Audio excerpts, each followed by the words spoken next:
जितने आस्था चैनल पर कथा सुन रहे हो, जितने फेसबुक और यूट्यूब पर सुन रहे हो, बहुत सावधानी से सुनना। जब जीवन में कहीं समस्या खड़ी हो जाए, कहीं बहुत विकट समस्या है और कोई हल ना मिल रहा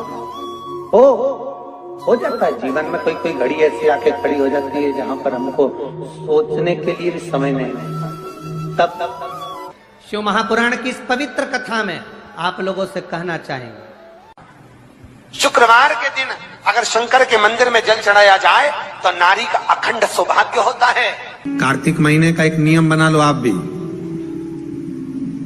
कोई सा भी एक नियम। तो ध्यान देना, साल में 2 बार या 3 बार गौ माता के दूध से निर्मित, वो भी देसी गाय के द्वारा निर्मित घी दरवाजे के बाहर, अगर तुम्हारे घर में बहुत अशांति हो रही है, क्लेश हो रहा है, घर में शांति नहीं है, तो गाय के घी की एक बिंदी भी अगर दरवाजे के बाहर मात्र अशोक सुंदरी वाली जगह पर घी को लगाकर उस हाथ की बिंदी को दरवाजे पर लगा दिया जाता है तो घर में से क्लेश समाप्त हो जाता है। कभी कभी अगर ऐसा लगे जीवन में कि दुख बहुत ज्यादा आ गया है, बहुत तकलीफ आ गई है, तो लाल चंदन को घिसकर उस लाल चंदन का लेपन भगवान शंकर पर कर फिर पानी चढ़ाओ। अघोरेश्वर महादेव का नाम लेकर आप चढ़ाना प्रारंभ करिए, बाबा आपका कार्य 3 महीने के अंदर पूर्ण कर देगा। सफलता प्रयास करो, बेलपत्री मिले, उस बेलपत्री पर लाल चंदन 3 पत्तियों पर लगाकर लाल चंदन बेलपत्री के वृक्ष के नीचे समर्पित कर उसी बेलपत्री के वृक्ष के नीचे का बेलपत्र वापिस लेकर श्री शिवाय नमस्तुभ्यं बोलकर आपकी कामना कहकर भगवान शिव पर अघोरेश्वर महादेव का नाम लेकर आप चढ़ाना प्रारंभ करिए, बाबा आपका कार्य 3 महीने के अंदर पूर्ण कर देगा। सफलता अगर कोई संकट भारी है और नहीं कट रहा, जैसे किसी नारी का गर्भ नहीं ठहर रहा, 15 साल हो गए, 20 साल हो गए, 25 साल, जैसे इसने लिखा एक माता ने कि 18 साल की बेटी हो गई थी पर संतान में पुत्र नहीं, तो उसने भाव से कथा सुनी। ऐसे आपके भीतर अगर 20 साल हो गए, 25 साल हो गए, 30 साल हो गए, संतान का सुख ही नहीं है, लाल चंदन का लेपन बाबा भोलेनाथ पर करना प्रारंभ करो। पीठिका पर लाल चंदन का लेपन करना प्रारंभ करो, लाल चंदन से बाबा का श्रृंगार करना प्रारंभ करो। एक बेलपत्री पर लाल चंदन, दोनों पत्ती नीचे वाली, जो नीचे की जो 2 पत्ती होती है, इस पे लाल चंदन और बीच वाली पत्ती पर पीला चंदन लगाकर बाबा के शिवलिंग को समर्पित करिए, बाबा से प्रार्थना करिए, रोज प्रार्थना करो। परंतु एक बात का स्मरण रहे, 25 साल हो गए, 20 साल हो गए, 30 साल हो गए, संतान नहीं, तो पहले जल से अभिषेक कराना, अभिषेक कराकर उस जल का आचमन करने के बाद हाथ को खासा करना, धोना, उसके बाद में फिर वापिस बाबा का स्नान कराओ, फिर चंदन का लेपन कराओ, फिर 1 लोटा जल चढ़ाकर बाबा का स्नान कराओ। बाबा का बड़ा सुंदर भाव से लाल चंदन से जो अभिषेक करता है, बाबा को लेपन कर फिर जल चढ़ समर्पित करता है, निश्चित है उसकी गोदी मेरा देव अधिदेव महादेव जरूर भरता है, ये निश्चितता है। हम तो बेटियों से भी कहते हैं, जिसका विवाह नहीं हो रहा हो, 25 साल, 30 साल, 27 साल, 28 साल, 32 साल, 40 साल हो गए हो, नहीं हो रहा हो बेटा बेटी का विवाह, उसे लाल चंदन का प्रयोग अशोक सुंदरी वाली जगह पर 7 बिंदी लाल चंदन की लगाकर 7 बेलपत्र 7 बिंदी पर रखिए और महाराज अपनी कामना कर भगवान से आइए, बाबा देगा, करेगा, 3-4 महीने में विवाह पक्का करेगा। ये लाल चंदन की महत्वता है शिव तत्व।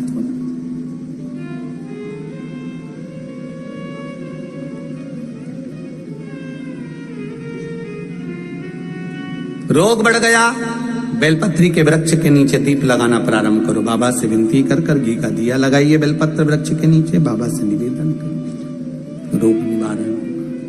भगवान का एक नाम है अघोर, ब्रह्मा जी को दर्शन दिया, अघोर मतलब सिद्ध नाम, सिद्ध करने, कार्य की सिद्धता देने।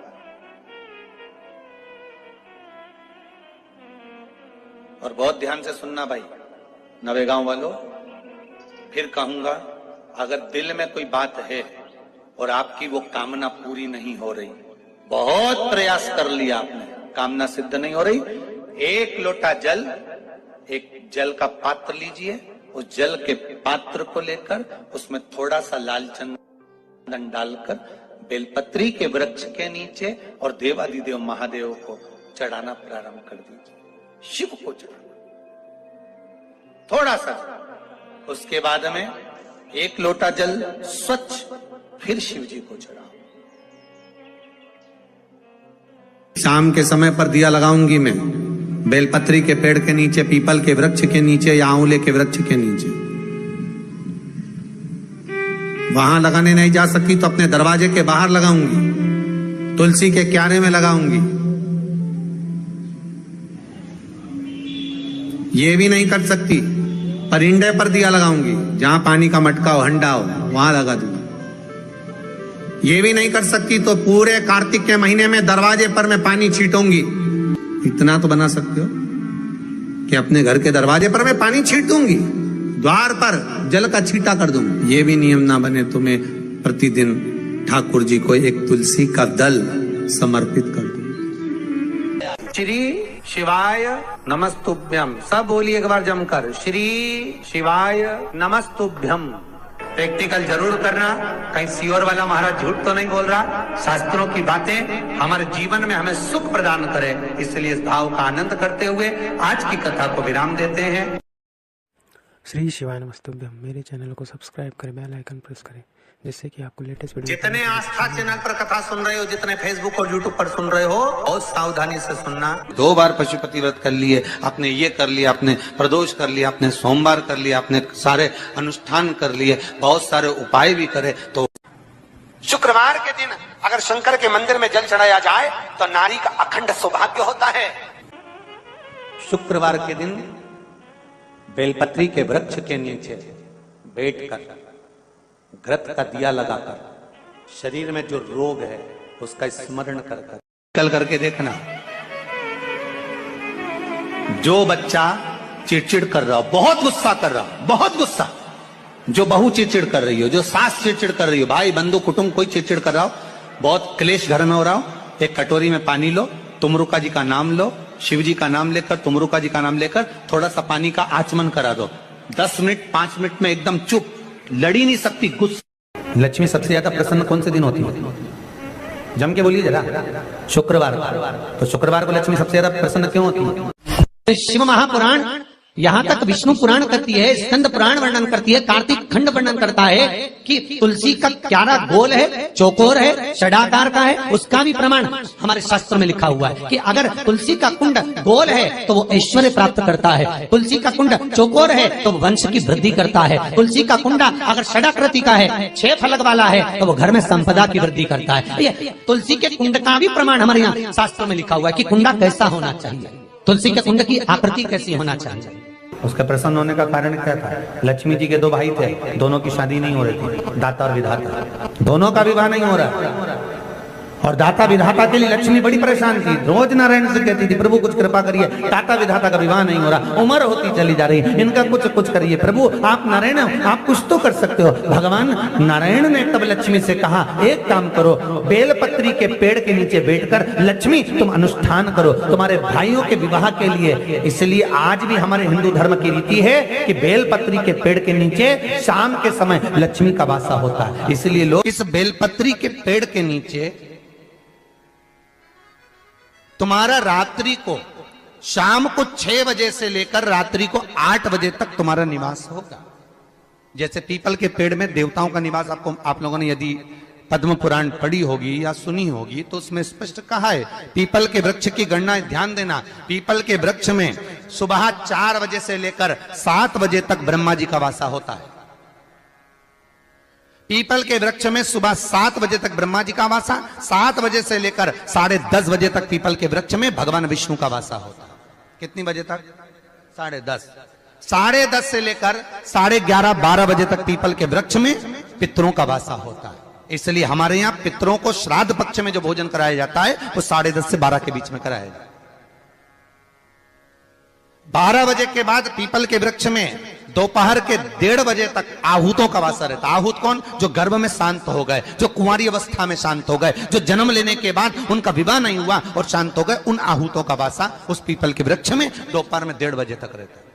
उसके बाद में प्रेतों का वासा चालू होता है। इसलिए दोपहर के समय पीपल के पेड़ की परिक्रमा नहीं होती। फिर शाम को 4 बजे से 7 बजे तक पीपल के वृक्ष में शंकर जी का वासा होता है, इसलिए शाम के समय पीपल की परिक्रमा नहीं होती। 7 बजे के बाद में पीपल के वृक्ष में रात्रि को 9 बजे तक कुबेर का वासा होता है। फिर 9 बजे के बाद में प्रेतवास चालू होता है पीपल के वृक्ष में।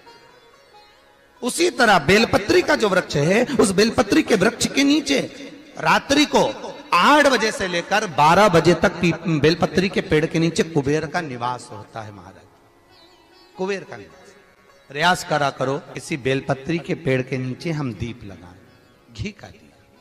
यदि संपदा की कमी हो तो, अगर भगवान ने खूब संपदा दी है तो भले मत लगाओ, कोई दिक्कत। महामृत्युंजय मंत्र का यदि आप जाप करते हो और आपको मालूम पड़ गया कि शरीर में मुझे ये रोग हो गया है, मुझे शुगर हो गया है, मुझे बीपी हो गया है, मेरा ब्लड प्रेशर ऊंचा नीचा रह रहा है, कोई भयंकर रोग, मेरे रिश्तेदार को कोई कैंसर जैसा रोग हो गया, किसी को कोई थायराइड हो गया, किसी को कोई किडनी और लीवर में सूजन हो गई, किसी को कहीं किडनी और लीवर में तकलीफ हो गई, तो शिव महापुराण की कथा कहती है, नवग्रह शिव महापुराण की कथा कहती है कि बेलपत्री के वृक्ष के नीचे महामृत्युंजय मंत्र का जाप जो शुक्रवार की शुक्रवार घी का दिया लगाकर करता है, उसके रोग बाबा देवाधिदेव महादेव समाप्त करते चले जाते हैं। ये संजीवनी मंत्र शुक्रवार के दिन भगवान शंकर को शुक्र को दिया था, इसलिए उसकी प्रदान। शुक्रवार के दिन बेलपत्री के वृक्ष के नीचे बैठकर घृत का दिया लगाकर शरीर में जो रोग है उसका स्मरण कर कर शंकर जी से विनय कर कर, हे भोलेनाथ, आपने शुक्र देवता को संजीवनी मंत्र दिया है, तो क्या आप मेरे को वो मंत्र प्रदान नहीं करोगे? मेरे रोग, मेरी बीमारी, मेरे दुख को आप नहीं हरोगे?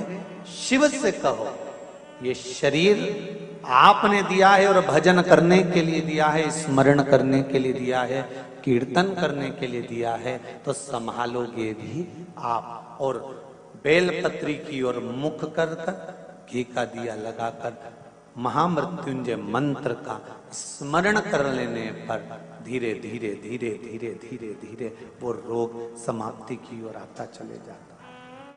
अगर आप शंकर भगवान को एक लोटा पानी अगर शिव को समर्पित कर रहे हो, श्वेत पुष्प को रखकर शंकर जी के ऊपर सफेद फूल को चढ़ाकर अगर एक लोटा जल भी, एक पात्र जल भी शंकर को समर्पित कर रहे हो, तो ये लक्ष्मी के लिए ही तो कर रहे हो।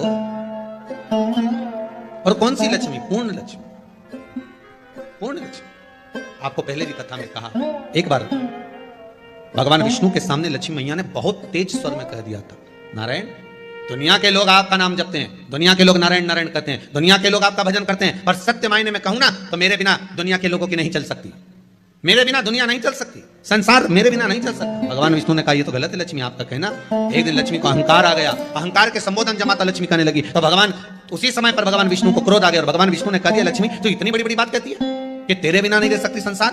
मैं तुझे कहता हूं लक्ष्मी, तू अपूर्ण है, तू अपूर्ण है, तू पूर्ण कब हो गई?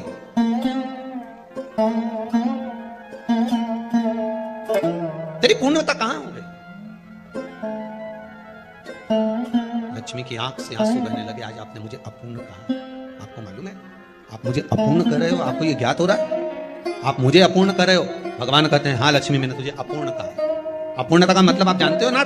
भगवान कहते हैं लक्ष्मी मैं सब जानता हूं। लक्ष्मी रोती हुई माता सरस्वती के पास पहुंच गई। सरस्वती ने पूछा क्या बात है लक्ष्मी, क्यों रो रही हो? लक्ष्मी जी ने कहा क्या बताऊं सखी, मेरे पति ने आज मुझे अपूर्ण कह दिया।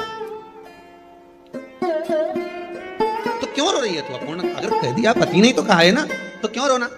चल मेरे साथ में। और सरस्वती मैया माता लक्ष्मी को लेकर सीधे पहुंच गई माता पार्वती के यहाँ। माता पार्वती के यहाँ जब पहुंची, माता पार्वती ने लक्ष्मी जी को देखा और सरस्वती को देखा तो पूछा कि बात क्या है, क्या हो गया ऐसा, क्या हुआ क्या है ऐसा जो तुम दोनों आज मेरे पास में आई? क्या हुआ? पार्वती जी कुछ बोलती, शिव जी का ध्यान माता सरस्वती की ओर और लक्ष्मी की ओर गया और भगवान शंकर जान गए कि आज भगवान नारायण ने लक्ष्मी जी को अपूर्ण कहा है। अब देखें माता पार्वती क्या कर सकती है, इसको पूर्ण बनाने के लिए करेगी क्या?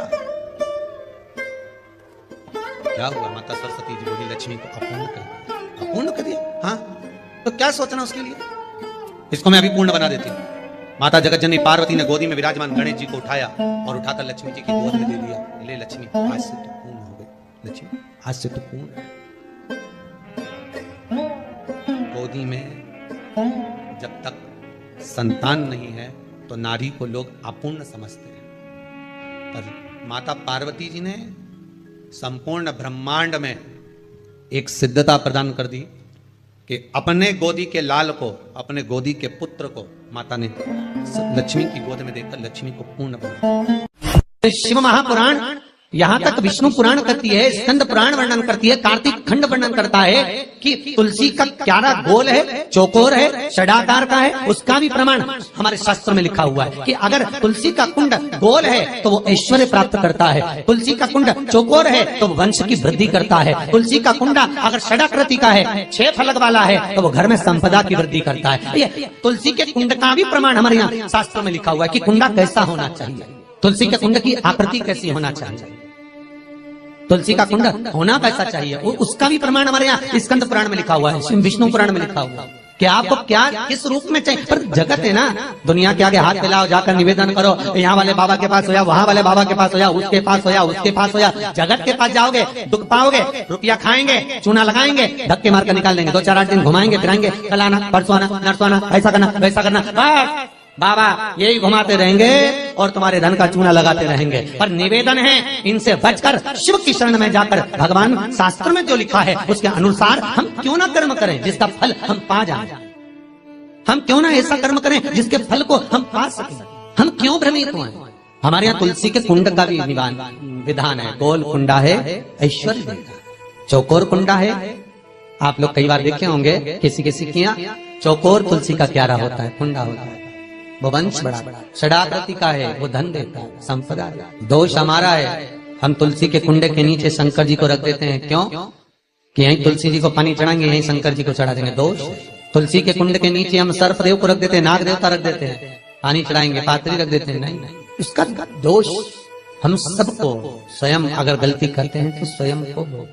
कैसा कुंड हो, 7 तरह के कुंडों का व्याख्यान तुलसी के रूप में कहा गया है।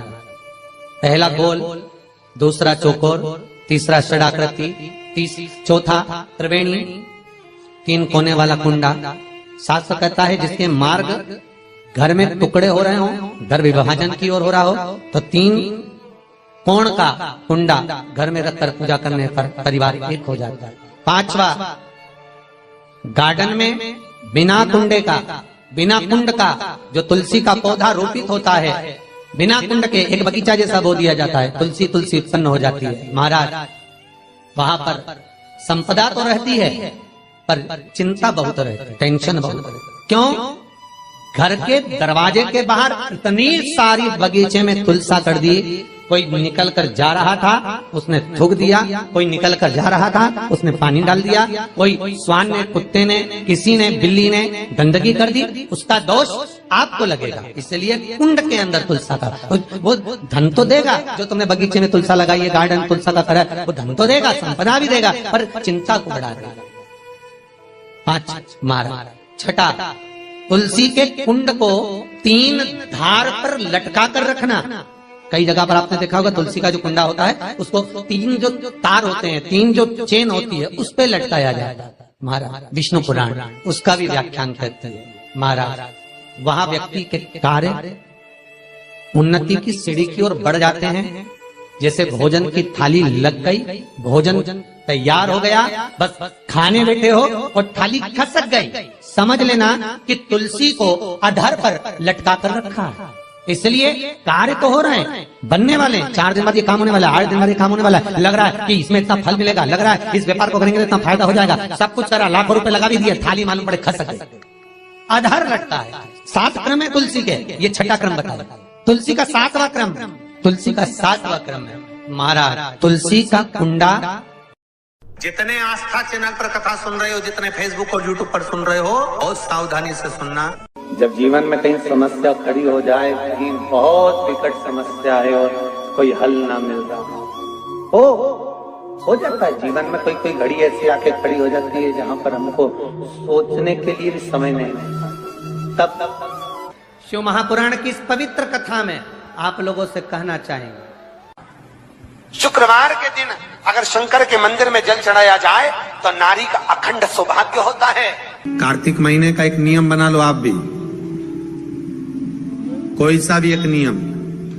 तो ध्यान देना, साल में 2 बार या 3 बार गौ माता के दूध से निर्मित, वो भी देसी गाय के द्वारा निर्मित घी, दरवाजे के बाहर अगर तुम्हारे घर में बहुत अशांति हो रही है, क्लेश हो रहा है, घर में शांति नहीं है, तो गाय के घी की एक बिंदी भी अगर दरवाजे के बाहर मात्र अशोक सुंदरी वाली जगह पर घी को लगाकर उस हाथ की बिंदी को दरवाजे पर लगा दिया जाता है तो घर में से क्लेश समाप्त हो जाता है। कभी कभी अगर ऐसा लगे जीवन में कि दुख बहुत ज्यादा आ गया है, बहुत तकलीफ आ गई है, तो लाल चंदन को घिसकर उस लाल चंदन का लेपन भगवान शंकर पर कर फिर पानी चढ़ाओ। अघोरेश्वर महादेव का नाम लेकर आप चढ़ाना प्रारंभ करिए, बाबा आपका कार्य 3 महीने के अंदर पूर्ण कर देगा। सफलता प्रयास करो, बेलपत्री मिले, उस बेलपत्री पर लाल चंदन 3 पत्तियों पर लगाकर लाल चंदन बेलपत्री के वृक्ष के नीचे समर्पित कर उसी बेलपत्री के वृक्ष के नीचे का बेलपत्र वापिस लेकर श्री शिवाय नमस्तुभ्यं बोलकर आपकी कामना कहकर भगवान शिव पर अघोरेश्वर महादेव का नाम लेकर आप चढ़ाना प्रारंभ करिए, बाबा आपका कार्य 3 महीने के अंदर पूर्ण कर देगा। सफलता अगर कोई संकट भारी है और नहीं कट रहा, जैसे किसी नारी का गर्भ नहीं ठहर रहा, 15 साल हो गए, 20 साल हो गए, 25 साल, जैसे इसने लिखा एक माता ने कि 18 साल की बेटी हो गई थी पर संतान में पुत्र नहीं, तो उसने भाव से कथा सुनी। ऐसे आपके भीतर अगर 20 साल हो गए, 25 साल हो गए, 30 साल हो गए, संतान का सुख ही नहीं है, लाल चंदन का लेपन बाबा भोलेनाथ पर करना प्रारंभ करो। पीठिका पर लाल चंदन का लेपन करना प्रारंभ करो, लाल चंदन से बाबा का श्रृंगार करना प्रारंभ करो। एक बेलपत्री पर लाल चंदन, दोनों पत्ती नीचे वाली, जो नीचे की जो 2 पत्ती होती है इस पे लाल चंदन और बीच वाली पत्ती पर पीला चंदन लगाकर बाबा के शिवलिंग को समर्पित करिए, बाबा से प्रार्थना करिए, रोज प्रार्थना करो। परंतु एक बात का स्मरण रहे, 25 साल हो गए, 20 साल हो गए, 30 साल हो गए, संतान नहीं, तो पहले जल से अभिषेक कराना, अभिषेक कराकर उस जल का आचमन करने के बाद हाथ को खासा करना, धोना, उसके बाद में फिर वापिस बाबा का स्नान कराओ, फिर चंदन का लेपन कराओ, फिर 1 लोटा जल चढ़ाकर बाबा का स्नान कराओ। बाबा का बड़ा सुंदर भाव से लाल चंदन से जो अभिषेक करता है, बाबा को लेपन कर फिर जल चढ़ समर्पित करता है, निश्चित है उसकी गोदी मेरा देव अधिदेव महादेव जरूर भरता है, ये निश्चितता है।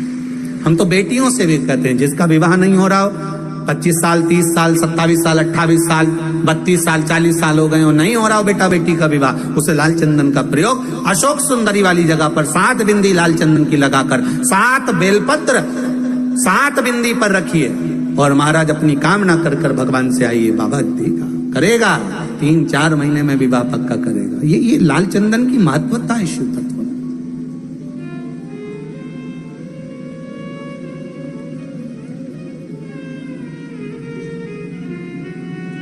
रोग बढ़ गया, बेलपत्री के वृक्ष के नीचे दीप लगाना प्रारंभ करो, बाबा से विनती कर घी का दिया लगाइए बेलपत्र वृक्ष के नीचे, बाबा से निवेदन करो, रोग निवारण।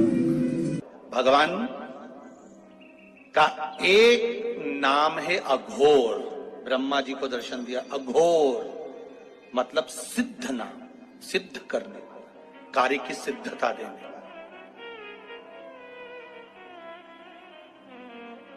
और बहुत ध्यान से सुनना भाई, नवेगांव वालों, फिर कहूंगा, अगर दिल में कोई बात है और आपकी वो कामना पूरी नहीं हो रही, बहुत प्रयास कर लिया आपने, कामना सिद्ध नहीं हो रही, 1 लोटा जल, एक जल का पात्र लीजिए, उस जल के पात्र को लेकर उसमें थोड़ा सा लाल चंदन डालकर बेलपत्री के वृक्ष के नीचे और देवाधिदेव महादेव को चढ़ाना प्रारंभ कर दीजिए, शिव को चढ़ाना।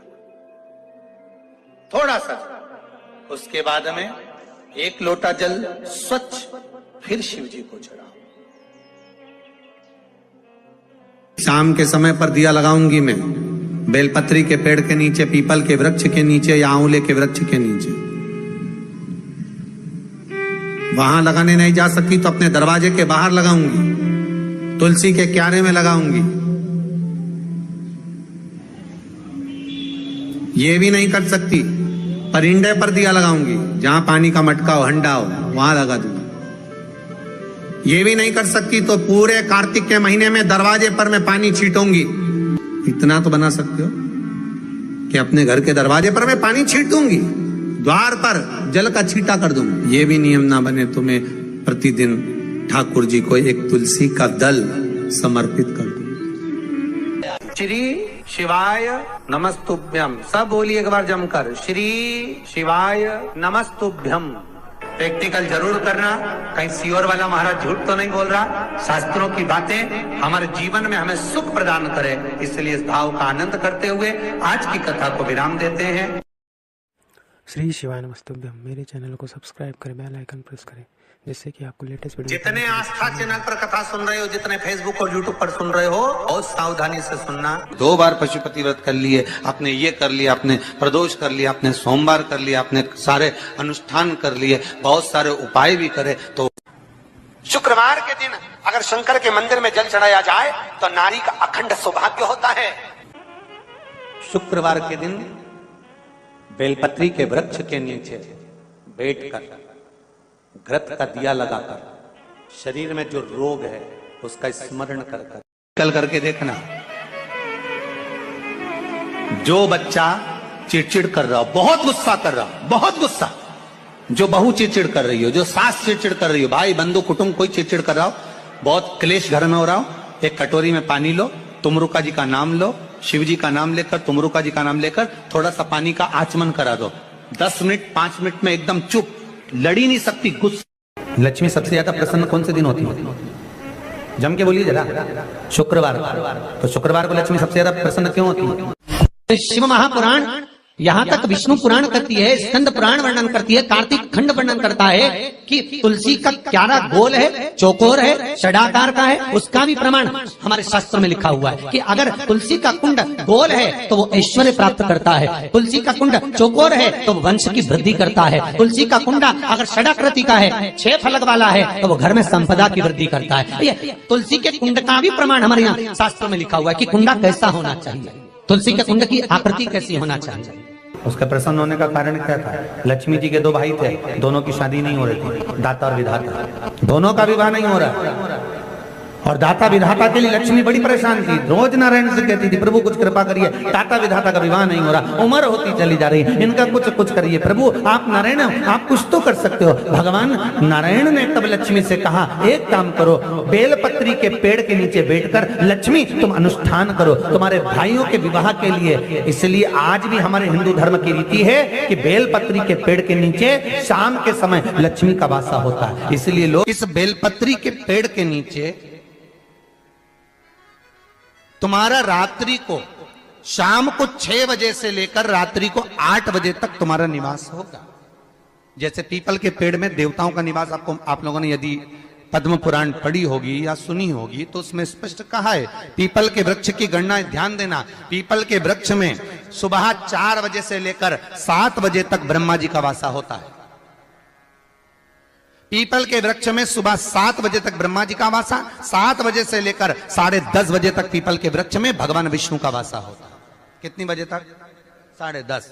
10:30 से लेकर 11:30 12 बजे तक पीपल के वृक्ष में पितरों का वासा होता है। इसलिए हमारे यहाँ पितरों को श्राद्ध पक्ष में जो भोजन कराया जाता है वो 10:30 से 12 के बीच में कराया जाता है।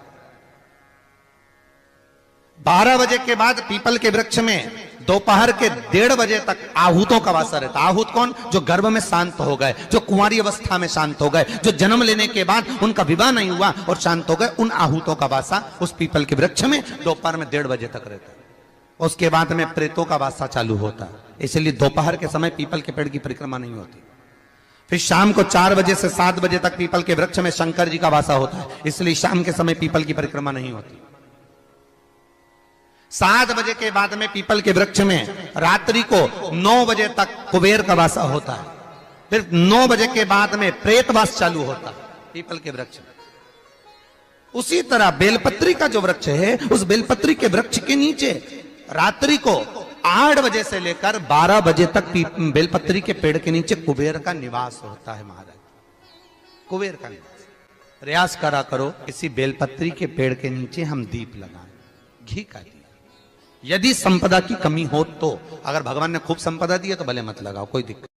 महामृत्युंजय मंत्र का यदि आप जाप करते हो और आपको मालूम पड़ गया कि शरीर में मुझे ये रोग हो गया है, मुझे शुगर हो गया है, मुझे बीपी हो गया है, मेरा ब्लड प्रेशर ऊंचा नीचा रह रहा है, कोई भयंकर रोग, मेरे रिश्तेदार को कोई कैंसर जैसा रोग हो गया, किसी को कोई थायराइड हो गया, किसी को कोई किडनी और लीवर में सूजन हो गई, किसी को कहीं किडनी और लीवर में तकलीफ हो गई, तो शिव महापुराण की कथा कहती है, नवग्रह शिव महापुराण की कथा कहती है कि बेलपत्री के वृक्ष के नीचे महामृत्युंजय मंत्र का जाप जो शुक्रवार की शुक्रवार घी का दिया लगाकर करता है, उसके रोग बाबा देवाधिदेव महादेव समाप्त करते चले जाते हैं। ये संजीवनी मंत्र शुक्रवार के दिन भगवान शंकर को शुक्र को दिया था, इसलिए उसकी प्रदान।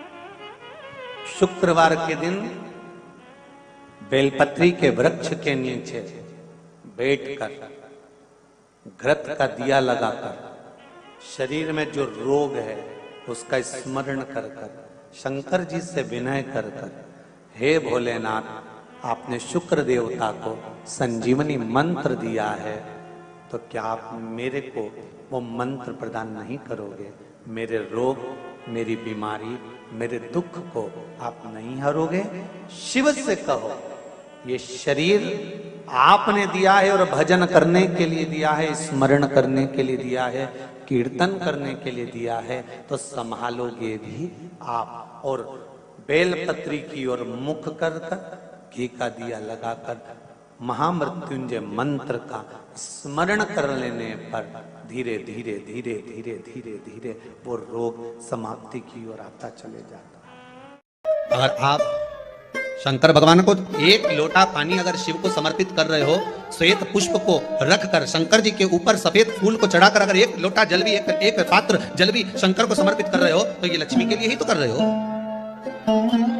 और कौन सी लक्ष्मी? पूर्ण लक्ष्मी, पूर्ण लक्ष्मी। आपको पहले भी कथा में कहा, एक बार भगवान विष्णु के सामने लक्ष्मी मैया ने बहुत तेज स्वर में कह दिया था, नारायण, दुनिया के लोग आपका नाम जपते हैं, दुनिया के लोग नारायण नारायण कहते हैं, दुनिया के लोग आपका भजन करते हैं, पर सत्य मायने में कहूं ना तो मेरे बिना दुनिया के लोगों की नहीं चल सकती, मेरे बिना दुनिया नहीं चल सकती, संसार मेरे बिना नहीं चल सकता। भगवान विष्णु ने कहा ये तो गलत है लक्ष्मी आपका कहना। एक दिन लक्ष्मी को अहंकार आ गया, अहंकार के संबोधन जमाता लक्ष्मी कहने लगी, तो भगवान उसी समय पर भगवान विष्णु को क्रोध आ गया और भगवान विष्णु ने कह दिया, लक्ष्मी तो इतनी बड़ी बड़ी बात कहती है कि तेरे बिना नहीं रह सकती संसार? मैं तुझे कहता हूं लक्ष्मी, तू अपूर्ण है, तू अपूर्ण है, तू पूर्ण कब हो गई?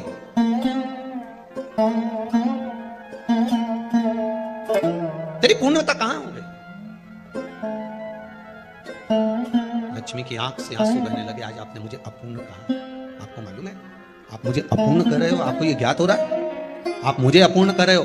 भगवान कहते हैं हाँ लक्ष्मी, मैंने तुझे अपूर्ण कहा। अपूर्णता का मतलब आप जानते हो ना? भगवान कहते हैं लक्ष्मी मैं सब जानता हूं। लक्ष्मी रोती हुई माता सरस्वती के पास पहुंच गई। सरस्वती ने पूछा क्या बात है लक्ष्मी, क्यों रो रही हो? लक्ष्मी जी ने कहा क्या बताऊं सखी, मेरे पति ने आज मुझे अपूर्ण कर दिया। तो क्यों रो रही है तू? अपूर्ण अगर कह दिया, पति ने ही तो कहा है ना, तो क्यों रोना? चल मेरे साथ।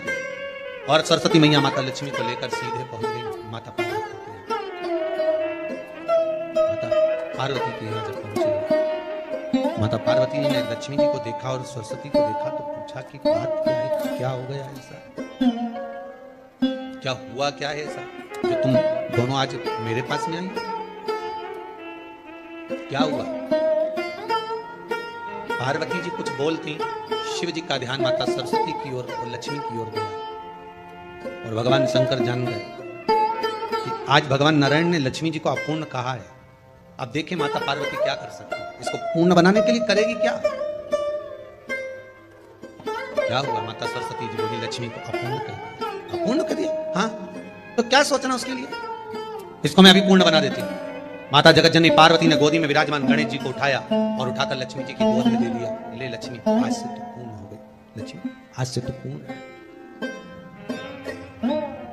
गोदी में जब तक संतान नहीं है तो नारी को लोग अपूर्ण समझते हैं, पर माता पार्वती जी ने संपूर्ण ब्रह्मांड में एक सिद्धता प्रदान कर दी कि अपने गोदी के लाल को, अपने गोदी के पुत्र को माता ने लक्ष्मी की गोद में देकर लक्ष्मी को पूर्ण बनाया। शिव महापुराण यहाँ तक विष्णु पुराण करती है, स्कंद पुराण वर्णन करती है, कार्तिक खंड वर्णन करता है कि तुलसी का क्यारा गोल है, चौकोर है, षडाकार का है। उसका भी प्रमाण हमारे शास्त्र में लिखा हुआ है कि अगर तुलसी का कुंड गोल है तो वो ऐश्वर्य प्राप्त करता है, तुलसी का कुंड चौकोर है तो वो वंश की वृद्धि करता है, तुलसी का कुंडा अगर षडाकृति का है, 6 फलक वाला है तो वो घर में संपदा की वृद्धि करता है। ये तुलसी के कुंड का भी प्रमाण हमारे यहाँ शास्त्र में लिखा हुआ है कि कुंडा कैसा होना चाहिए, तुलसी के कुंड की आकृति कैसी होना चाहिए, तुलसी का कुंड होना कैसा चाहिए, उसका भी प्रमाण हमारे यहाँ स्कंद पुराण में लिखा हुआ है, विष्णु पुराण में लिखा हुआ है कि आपको क्या किस रूप में चाहिए। पर जगत है ना, दुनिया के आगे हाथ फैलाओ, जाकर निवेदन करो, यहाँ वाले बाबा के पास हो या वहाँ वाले बाबा के पास हो या उसके पास हो या उसके पास हो या जगत के पास जाओगे, दुख पाओगे, रुपया खाएंगे, चूना लगाएंगे, धक्के मारकर निकाल देंगे, 2-4-8 दिन घुमाएंगे फिराएंगे, कल आना, परसों आना, नरसों आना, ऐसा करना वैसा करना, बस बाबा यही घुमाते रहेंगे और तुम्हारे धन का चूना लगाते रहेंगे। पर निवेदन है, इनसे बचकर शिव की शरण में जाकर भगवान शास्त्र में जो लिखा है उसके अनुसार हम क्यों ना कर्म करें जिसका फल हम पा जाए, हम क्यों ना ऐसा कर्म करें जिसके फल को हम पा सकें, हम क्यों भ्रमित हुए। हमारे यहाँ तुलसी के कुंड का भी विधान है, गोल कुंडा है ऐश्वर्य देगा, चौकोर कुंडा है। आप लोग कई बार देखे होंगे किसी किसी के यहाँ चौकोर तुलसी का क्यारा होता है, कुंडा होता है, वो वंश बड़ा, षडाकृति का है, वो धन देता है, संपदा। दोष हमारा है, हम तुलसी के कुंडे के नीचे शंकर जी को रख देते हैं। क्यों? कि यहीं तुलसी जी को पानी चढ़ाएंगे, यहीं शंकर जी को चढ़ा देंगे। दोष, तुलसी के कुंड के नीचे हम सर्पदेव को रख देते हैं, नाग देवता रख देते हैं, पानी चढ़ाएंगे, पात्री रख देते हैं। नहीं, उसका दोष हम सबको, स्वयं अगर गलती करते हैं तो स्वयं को। कैसा कुंड हो, 7 तरह के कुंडों का व्याख्यान तुलसी के रूप में कहा गया है। पहला गोल, दूसरा चौकोर, तीसरा षडाकृति, चौथा त्रिवेणी, 3 कोने वाला कुंडा। शास्त्र कहता है जिसके मार्ग घर में टुकड़े हो रहे हो, घर विभाजन की ओर हो रहा हो, तो 3 कोण का कुंडा घर में रखकर पूजा करने पर परिवार एक हो जाता है। 5वां, गार्डन में बिना कुंडे का, बिना कुंड का जो तुलसी का पौधा रोपित होता है, बिना कुंड के एक बगीचा जैसा बो दिया जाता है, तुलसी तुलसी उत्पन्न हो जाती है। महाराज वहां पर संपदा तो रहती है पर चिंता बहुत रहती है, टेंशन बहुत रहती है। क्यों? घर के दरवाजे के बाहर इतनी सारी बगीचे में तुलसा कर दी, कोई निकल कर जा रहा था उसने थूक दिया, कोई निकल कर जा रहा था उसने पानी डाल दिया, कोई श्वान ने, कुत्ते ने, किसी ने, बिल्ली ने गंदगी कर दी, उसका दोष आपको लगेगा। इसलिए कुंड के अंदर तुलसा का वो धन तो देगा, जो तुमने बगीचे में तुलसा लगाई है, गार्डन तुलसा का करा, वो धन तो देगा, संपदा भी देगा, पर चिंता को बढ़ा देगा। 5 मारा। 6, तुलसी के कुंड को 3 धार पर लटका कर रखना। कई जगह पर आपने देखा होगा तुलसी का जो कुंडा होता है उसको 3 जो तार होते हैं, 3 जो चेन होती है उस पे लटकाया जाता है। महाराज विष्णु पुराण उसका भी व्याख्यान करते हैं। महाराज वहां व्यक्ति के कार्य उन्नति की सीढ़ी की ओर बढ़ जाते हैं। जैसे भोजन की थाली लग गई, भोजन तैयार हो गया, बस खाने बैठे हो और थाली खसक गई, समझ लेना कि तुलसी को अधर पर लटका कर रखा है। इसलिए कार्य तो हो रहे हैं, बनने वाले हैं, 4 दिन बाद ये काम होने वाला है, 8 दिन बाद ये काम होने वाला है, लग रहा है कि इसमें इतना फल मिलेगा, लग रहा है इस व्यापार को करेंगे तो इतना फायदा हो जाएगा, सब कुछ करा, लाखों रुपए लगा भी दिए, थाली मालूम पड़े खसक गई, अधर लटका है। 7 क्रम है तुलसी के, ये 6ठा क्रम बताया। तुलसी का 7वां क्रम, तुलसी का 7वां क्रम है। महाराज तुलसी का कुंडा, जितने आस्था चैनल पर कथा सुन रहे हो, जितने फेसबुक और यूट्यूब पर सुन रहे हो, बहुत सावधानी से सुनना। जब जीवन में कहीं समस्या खड़ी हो जाए, कहीं बहुत विकट समस्या है और कोई हल ना मिल रहा हो जाता है जीवन में, कोई घड़ी ऐसी आके खड़ी हो जाती है जहाँ पर हमको सोचने के लिए भी समय नहीं मिलता। तब शिव महापुराण की इस पवित्र कथा में आप लोगों से कहना चाहेंगे। शुक्रवार के दिन अगर शंकर के मंदिर में जल चढ़ाया जाए तो नारी का अखंड सौभाग्य होता है। कार्तिक महीने का एक नियम बना लो आप भी, कोई सा भी एक नियम।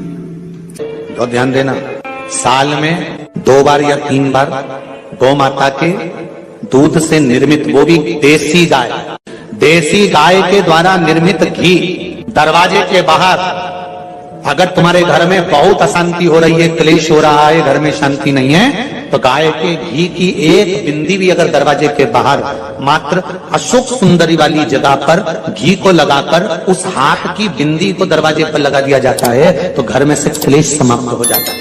कभी कभी अगर ऐसा लगे जीवन में कि दुख बहुत ज्यादा आ गया है, बहुत तकलीफ आ गई है, तो लाल चंदन को घिसकर उस लाल चंदन का लेपन भगवान शंकर पर कर फिर पानी चढ़ाओ। अघोरेश्वर महादेव का नाम लेकर आप चढ़ाना प्रारंभ करिए, बाबा आपका कार्य 3 महीने के अंदर पूर्ण कर देगा सफलता। प्रयास करो, बेलपत्री मिले, उस बेलपत्री पर लाल चंदन 3 पत्तियों पर लगाकर लाल चंदन बेलपत्री के वृक्ष के नीचे समर्पित कर उसी बेलपत्री के वृक्ष के नीचे का बेलपत्र वापिस लेकर श्री शिवाय नमस्तुभ्यं बोलकर आपकी कामना कहकर भगवान शिव पर अघोरेश्वर महादेव का नाम लेकर आप चढ़ाना प्रारंभ करिए, बाबा आपका कार्य 3 महीने के अंदर पूर्ण कर देगा सफलता। अगर कोई संकट भारी है और नहीं कट रहा, जैसे किसी नारी का गर्भ नहीं ठहर रहा, 15 साल हो गए, 20 साल हो गए, 25 साल, जैसे इसने लिखा एक माता ने कि 18 साल की बेटी हो गई थी पर संतान में पुत्र नहीं, तो उसने भाव से कथा सुनी। ऐसे आपके भीतर अगर 20 साल हो गए, 25 साल हो गए, 30 साल हो गए, संतान का सुख ही नहीं है, लाल चंदन का लेपन बाबा भोलेनाथ पर करना प्रारंभ करो। पीठिका पर लाल चंदन का लेपन करना प्रारंभ करो, लाल चंदन से बाबा का श्रृंगार करना प्रारंभ करो। एक बेलपत्री पर लाल चंदन, दोनों पत्ती नीचे वाली, जो नीचे की जो 2 पत्ती होती है, इस पे लाल चंदन और बीच वाली पत्ती पर पीला चंदन लगाकर बाबा के शिवलिंग को समर्पित करिए, बाबा से प्रार्थना करिए, रोज प्रार्थना करो। परंतु एक बात का स्मरण रहे, 25 साल हो गए, 20 साल हो गए, 30 साल हो गए, संतान नहीं, तो पहले जल से अभिषेक कराना, अभिषेक कराकर उस जल का आचमन करने के बाद हाथ को खासा करना, धोना, उसके बाद में फिर वापिस बाबा का स्नान कराओ, फिर चंदन का लेपन कराओ, फिर 1 लोटा जल चढ़ाकर बाबा का स्नान कराओ। बाबा का बड़ा सुंदर भाव से लाल चंदन से जो अभिषेक करता है, बाबा को लेपन कर फिर जल चढ़ समर्पित करता है, निश्चित है उसकी गोदी मेरा देव अधिदेव महादेव जरूर भरता है, ये निश्चितता है। हम तो बेटियों से भी कहते हैं, जिसका विवाह नहीं हो रहा हो, 25 साल, 30 साल, 27 साल, 28 साल, 32 साल, 40 साल हो गए हो, नहीं हो रहा हो बेटा बेटी का विवाह, उसे लाल चंदन का प्रयोग अशोक सुंदरी वाली जगह पर 7 बिंदी लाल चंदन की लगाकर 7 बेलपत्र 7 बिंदी पर रखिए और महाराज अपनी कामना कर भगवान से आइए, बाबा देगा, करेगा, 3-4 महीने में विवाह पक्का करेगा। ये लाल चंदन की महत्वता है शिव तत्व।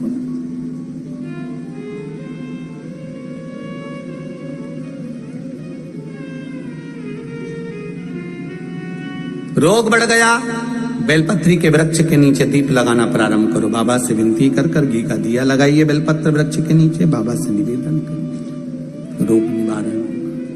भगवान का एक नाम है अघोर, ब्रह्मा जी को दर्शन दिया, अघोर मतलब सिद्ध नाम, सिद्ध करने, कार्य की सिद्धता देने।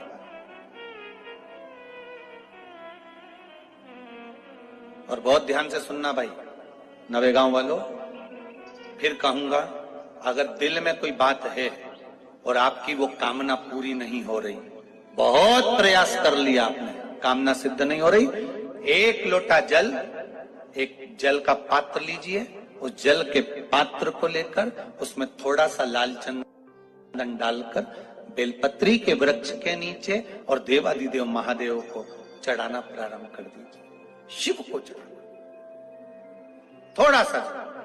उसके बाद में 1 लोटा जल स्वच्छ फिर शिव जी को चढ़ाओ। शाम के समय पर दिया लगाऊंगी मैं बेलपत्री के पेड़ के नीचे, पीपल के वृक्ष के नीचे या आंवले के वृक्ष के नीचे। वहां लगाने नहीं जा सकती तो अपने दरवाजे के बाहर लगाऊंगी, तुलसी के क्यारे में लगाऊंगी। ये भी नहीं कर सकती, परिंदे पर दिया लगाऊंगी, जहां पानी का मटका हो, हंडा हो, वहां लगा दूंगी। ये भी नहीं कर सकती तो पूरे कार्तिक के महीने में दरवाजे पर मैं पानी छीटूंगी। इतना तो बना सकते हो कि अपने घर के दरवाजे पर मैं पानी छीट दूंगी, द्वार पर जल का छींटा कर दूंगी। ये भी नियम ना बने तो मैं प्रतिदिन ठाकुर जी को एक तुलसी का दल समर्पित कर दूं। श्री शिवाय नमस्तुभ्यम। सब बोलिए एक बार जमकर, श्री शिवाय नमस्तुभ्यम। प्रैक्टिकल जरूर करना, कहीं सियोर वाला महाराज झूठ तो नहीं बोल रहा। शास्त्रों की बातें हमारे जीवन में हमें सुख प्रदान करे, इसलिए इस भाव का आनंद करते हुए आज की कथा को विराम देते हैं। श्री शिवाय नमस्तुभ्यम। मेरे चैनल को सब्सक्राइब करें, बेल आइकन प्रेस करें, जिससे कि आपको लेटेस्ट वीडियो। जितने आस्था चैनल पर कथा सुन रहे हो, जितने फेसबुक और यूट्यूब पर सुन रहे हो, बहुत सावधानी से सुनना। 2 बार पशुपति व्रत कर लिए, आपने ये कर लिया, आपने प्रदोष कर लिया, आपने सोमवार कर लिया, आपने सारे अनुष्ठान कर लिए, बहुत सारे उपाय भी करे, तो शुक्रवार के दिन अगर शंकर के मंदिर में जल चढ़ाया जाए तो नारी का अखंड सौभाग्य होता है। शुक्रवार के दिन बेलपत्री के वृक्ष के नीचे बैठकर घृत का दिया लगाकर शरीर में जो रोग है उसका स्मरण कर कल करके देखना। जो बच्चा चिड़चिड़ कर रहा हो, बहुत गुस्सा कर रहा हो, बहुत गुस्सा, जो बहू चिड़चिड़ कर रही हो, जो सास चिड़चिड़ कर रही हो, भाई बंधु कुटुंब कोई चिड़चिड़ कर रहा हो, बहुत क्लेश घर में हो रहा हो, एक कटोरी में पानी लो, तुमरुका जी का नाम लो, शिव जी का नाम लेकर, तुमरुका जी का नाम लेकर थोड़ा सा पानी का आचमन करा दो।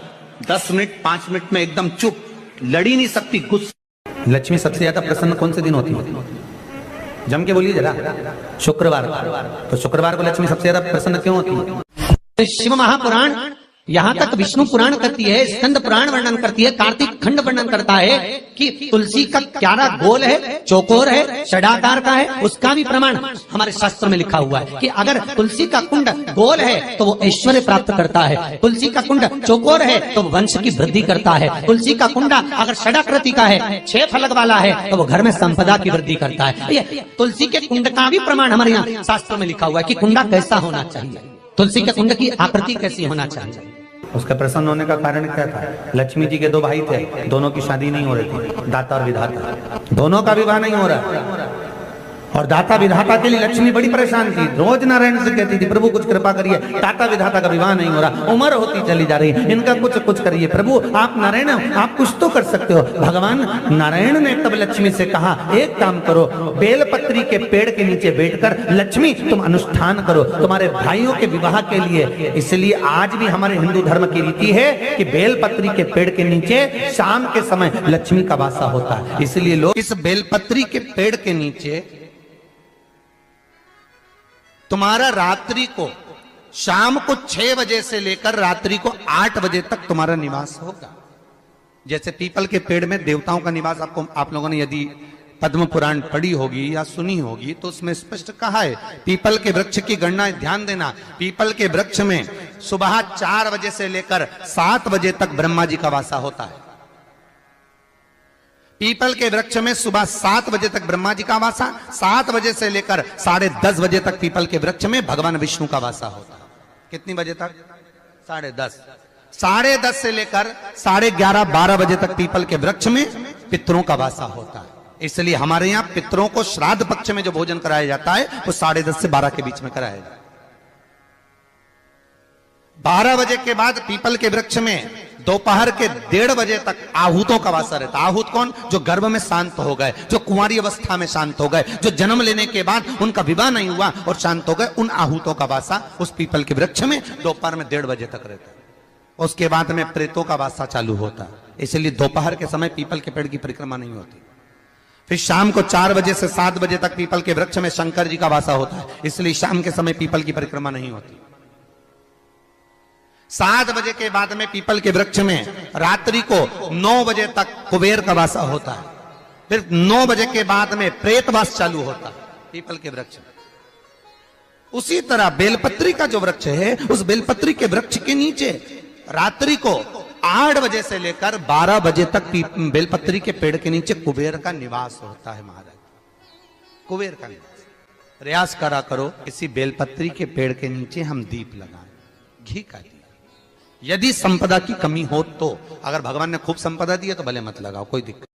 महामृत्युंजय मंत्र का यदि आप जाप करते हो और आपको मालूम पड़ गया कि शरीर में मुझे ये रोग हो गया है, मुझे शुगर हो गया है, मुझे बीपी हो गया है, मेरा ब्लड प्रेशर ऊंचा नीचा रह रहा है, कोई भयंकर रोग, मेरे रिश्तेदार को कोई कैंसर जैसा रोग हो गया, किसी को कोई थायराइड हो गया, किसी को कोई किडनी और लीवर में सूजन हो गई, किसी को कहीं किडनी और लीवर में तकलीफ हो गई, तो शिव महापुराण की कथा कहती है, नवग्रह शिव महापुराण की कथा कहती है कि बेलपत्री के वृक्ष के नीचे महामृत्युंजय मंत्र का जाप जो शुक्रवार की शुक्रवार घी का दिया लगाकर करता है, उसके रोग बाबा देवाधिदेव महादेव समाप्त करते चले जाते हैं। ये संजीवनी मंत्र शुक्रवार के दिन भगवान शंकर को शुक्र को दिया था, इसलिए उसकी प्रदान।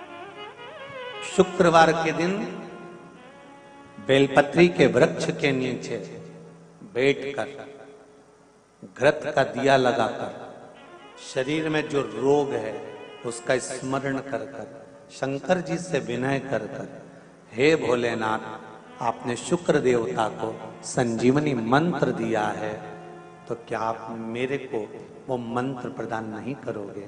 मेरे रोग, मेरी बीमारी, मेरे दुख को आप नहीं हरोगे? शिव से कहो, ये शरीर आपने दिया है और भजन करने के लिए दिया है, स्मरण करने के लिए दिया है, कीर्तन करने के लिए दिया है, तो संभालोगे भी आप। और बेलपत्री की ओर मुख कर घी का दिया लगाकर महामृत्युंजय मंत्र का स्मरण कर लेने पर धीरे धीरे धीरे धीरे धीरे धीरे वो रोग समाप्ति की ओर आता चले जाता है। अगर आप शंकर भगवान को एक लोटा पानी अगर शिव को समर्पित कर रहे हो, श्वेत पुष्प को रखकर शंकर जी के ऊपर सफेद फूल को चढ़ाकर अगर एक लोटा जल भी, एक पात्र जल भी शंकर को समर्पित कर रहे हो, तो ये लक्ष्मी के लिए ही तो कर रहे हो। और कौन सी लक्ष्मी? पूर्ण लक्ष्मी। पूर्ण लक्ष्मी। आपको पहले भी कथा में कहा, एक बार भगवान विष्णु के सामने लक्ष्मी मैया ने बहुत तेज स्वर में कह दिया था, नारायण, दुनिया के लोग आपका नाम जपते हैं, दुनिया के लोग नारायण नारायण कहते हैं, दुनिया के लोग आपका भजन करते हैं, पर सत्य मायने में कहूं ना तो मेरे बिना दुनिया के लोगों की नहीं चल सकती, मेरे बिना दुनिया नहीं चल सकती, संसार मेरे बिना नहीं चल सकता। भगवान विष्णु ने कहा, ये तो गलत है लक्ष्मी आपका कहना। एक दिन लक्ष्मी को अहंकार आ गया, अहंकार के संबोधन जब माता लक्ष्मी कहने लगी तो भगवान, उसी समय पर भगवान विष्णु को क्रोध आ गया और भगवान विष्णु ने कह दिया, लक्ष्मी तू इतनी बड़ी बड़ी बात कहती है कि तेरे बिना नहीं रह सकती संसार? मैं तुझे कहता हूं लक्ष्मी, तू अपूर्ण है, तू अपूर्ण है, तू पूर्ण कब हो गई?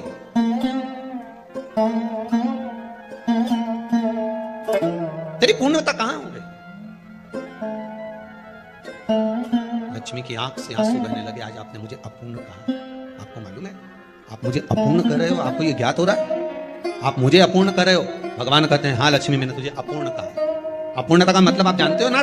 भगवान कहते हैं, लक्ष्मी मैं सब जानता हूं। लक्ष्मी रोती हुई माता सरस्वती के पास पहुंच गई। सरस्वती ने पूछा, क्या बात है लक्ष्मी, क्यों रो रही हो? लक्ष्मी जी ने कहा, क्या बताऊं सखी, मेरे पति ने आज मुझे अपूर्ण कर दिया। तो क्यों रो रही है तू? अपूर्ण अगर कह दिया, पति ने ही तो कहा है ना, तो क्यों रोना? चल मेरे साथ। और सरस्वती मैया माता लक्ष्मी को लेकर सीधे पहुंच गई माता पार्वती के यहाँ। माता पार्वती के यहाँ जब पहुंचे, माता पार्वती ने लक्ष्मी जी को देखा और सरस्वती को देखा तो पूछा कि बात क्या है, क्या हो गया ऐसा, क्या हुआ, क्या है ऐसा जो तुम दोनों आज मेरे पास में आई? क्या हुआ?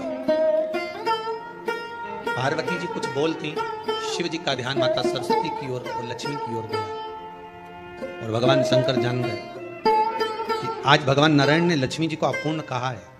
अब देखिए माता पार्वती क्या कर सकती है, इसको पूर्ण बनाने के लिए करेगी क्या? क्या हुआ? माता सरस्वती जी बोली, लक्ष्मी को अपूर्ण कर दिया। अपूर्ण कर दिया? हाँ, तो क्या सोचना उसके लिए, इसको मैं अभी पूर्ण बना देती हूँ। माता जगतजननी पार्वती ने गोदी में विराजमान गणेश जी को उठाया और उठाकर लक्ष्मी जी की गोद में दे दिया। ले लक्ष्मी, आज से तो पूर्ण हो गई। लक्ष्मी आज से तो पूर्ण। गोदी में जब तक संतान नहीं है तो नारी को लोग अपूर्ण समझते हैं। पर माता पार्वती जी ने संपूर्ण ब्रह्मांड में एक सिद्धता प्रदान कर दी कि अपने गोदी के लाल को, अपने गोदी के पुत्र को माता ने लक्ष्मी की गोद में देकर लक्ष्मी को पूर्ण बनाया। शिव महापुराण यहाँ तक विष्णु पुराण करती है, स्कंद पुराण वर्णन करती है, कार्तिक खंड वर्णन करता है कि तुलसी का क्यारा गोल है, चौकोर है, षडाकार का है। उसका भी प्रमाण हमारे शास्त्र में लिखा हुआ है कि अगर तुलसी का कुंड गोल है तो वो ऐश्वर्य प्राप्त करता है, तुलसी का कुंड चौकोर है तो वंश की वृद्धि करता है, तुलसी का कुंडा अगर षडाकृति का है, 6 फलक वाला है तो वो घर में संपदा की वृद्धि करता है। ये तुलसी के कुंड का भी प्रमाण हमारे यहाँ शास्त्र में लिखा हुआ है कि कुंडा कैसा होना चाहिए, तुलसी के कुंड की आकृति कैसी होना चाहिए, तुलसी का कुंड होना कैसा चाहिए, उसका भी प्रमाण हमारे यहाँ स्कंद पुराण में लिखा हुआ है, विष्णु पुराण में लिखा हुआ है कि आपको क्या किस रूप में चाहिए। पर जगत है ना, दुनिया के आगे हाथ फैलाओ, जाकर निवेदन करो, यहाँ वाले बाबा के पास हो या वहाँ वाले बाबा के पास हो या उसके पास हो या उसके पास हो या जगत के पास जाओगे, दुख पाओगे, रुपया खाएंगे, चूना लगाएंगे, धक्के मारकर निकाल देंगे, 2-4-8 दिन घुमाएंगे फिराएंगे, कल आना परसों आना नरसों आना, ऐसा करना वैसा करना, बस बाबा यही घुमाते रहेंगे और तुम्हारे धन का चूना लगाते रहेंगे। पर निवेदन है इनसे बचकर शिव की शरण में जाकर भगवान शास्त्र में जो लिखा है उसके अनुसार हम क्यों ना कर्म करें जिसका फल हम पा जाए, हम क्यों ना ऐसा कर्म करें जिसके फल को हम पा सकें, हम क्यों भ्रमित हुए। हमारे यहाँ तुलसी के कुंड का भी विधान है, गोल कुंडा है ऐश्वर्य देता, चौकोर कुंडा है। आप लोग कई बार देखे होंगे किसी किसी के यहाँ चौकोर तुलसी का क्यारा होता है, कुंडा होता है, वो वंश बड़ा, षडाकृति का है, वो धन देता है, संपदा देता है। दोष हमारा है, हम तुलसी के कुंडे के नीचे शंकर जी को रख देते हैं, क्यों कि यहीं तुलसी जी को पानी चढ़ाएंगे, यहीं शंकर जी को चढ़ा देंगे, दोष। तुलसी के कुंड के नीचे हम सर्पदेव को रख देते हैं, नाग देवता रख देते हैं, पानी चढ़ाएंगे, पात्री रख देते हैं, नहीं, उसका दोष हम सबको स्वयं अगर गलती करते हैं तो स्वयं को। कैसा कुंड हो, 7 तरह के कुंडों का व्याख्यान तुलसी के रूप में कहा गया है। पहला गोल, दूसरा चौकोर, तीसरा षडाकृति, चौथा त्रिवेणी, 3 कोने वाला कुंडा। शास्त्र कहता है जिसके मार्ग घर में टुकड़े हो रहे हो, घर विभाजन की ओर हो रहा हो, तो 3 कोण का कुंडा घर में रखकर पूजा करने पर परिवार एक हो जाता है। 5वां, गार्डन में बिना कुंडे का, बिना कुंड का जो तुलसी का पौधा रोपित होता है, बिना कुंड के एक बगीचा जैसा बो दिया जाता है, तुलसी तुलसी उत्पन्न हो जाती है। महाराज वहां पर संपदा तो रहती है पर चिंता बहुत रहती है, टेंशन बहुत रहती है। क्यों? घर के दरवाजे के बाहर इतनी सारी बगीचे में तुलसा कर दी, कोई निकल कर जा रहा था उसने थूक दिया, कोई निकल कर जा रहा था उसने पानी डाल दिया, कोई स्वान ने, कुत्ते ने, किसी ने, बिल्ली ने गंदगी कर दी, उसका दोष आपको लगेगा। इसलिए कुंड के अंदर तुलसा का वो धन तो देगा, जो तुमने बगीचे में तुलसा लगाई है, गार्डन तुलसा का करा, वो धन तो देगा, संपदा भी देगा, पर चिंता को बढ़ा देगा। 5 मारा। 6, तुलसी के कुंड को 3 धार पर लटका कर रखना। कई जगह पर आपने देखा होगा तुलसी का जो कुंडा होता है उसको 3 जो तार होते हैं, 3 जो चेन होती है उस पे लटकाया जाता है। महाराज विष्णु पुराण उसका भी व्याख्यान करते हैं।